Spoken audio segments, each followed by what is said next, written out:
যখন কোনো বান্দা সূরা ফাতিহার একটা করে আয়াত বলে আলহামদুলিল্লাহি রাব্বিল আলামিন, সঙ্গে সঙ্গে আল্লাহ জবাব দিয়ে বলেন হামিদানি আবদি, বান্দা তুই আমার প্রশংসা করলি।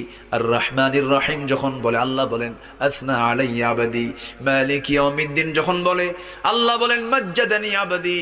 এরপরে যখন বলে ইয়াকা না'বুদু ওয়া ইয়াকা নাস্তাঈন পর্যন্ত যখন বলে আল্লাহ বলেন বান্দারে তুই আমার কাছে কি চাস, প্রাণ খুলে চা রে বান্দা। ইহদিনাস সিরাতাল মুস্তাকিম থেকে শুরু করে নিয়া ওয়ালাদ-দাল্লিন পর্যন্ত যখন বান্দা বলে তখন আল্লাহ বলেন বান্দা নামাজের মধ্যে এমন প্রেমের খেলা খেললি, বান্দা তুই যা চাইলি সব আমি আল্লাহ কবুল করলাম। ওই বান্দা যখন রুকুতে যায় আল্লাহ তখন অস্থির হন।